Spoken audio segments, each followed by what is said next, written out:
Is it the season of the centre-back this year in FPL? I'm FPL Jimmy G. If you love FPL content, then consider dropping me a follow ahead of the new season. So, in case you've not seen, defenders can gain an extra 2 points a game if they complete 10 tackles, blocks, clearances, or interceptions. It doesn't sound a lot, but these points will add up over the season.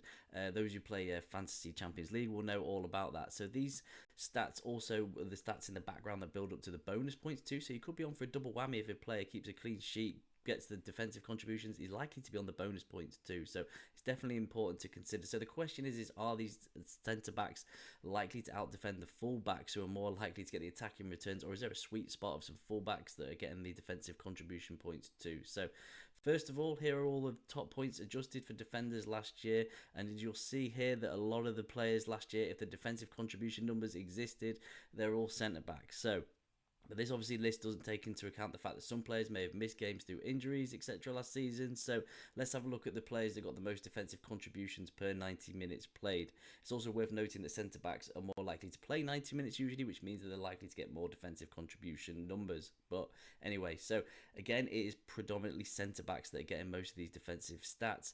And well, generally, as expecting, falling with the teams that have had to do the most defending last season in the Premier League. However, there are teams like Forest who are a good team defensively and got lots of defensive numbers for their players. So you can see that Murillo, Milenkovic, but interestingly, Williams, who comes in cheaper as a fullback, a player who could easily get attacking returns, is also getting a lot of defensive contribution points. So I am quite liking Williams as a pick. Feels like teams like Forest and Everton are that sort of Goldilocks zones of teams that are likely to get clean sheets and balancing those defensive contributions. But if you're after a budget defender this year, then definitely check out how many defensive contributions you think that they could get, because that could be a nice little earner for you.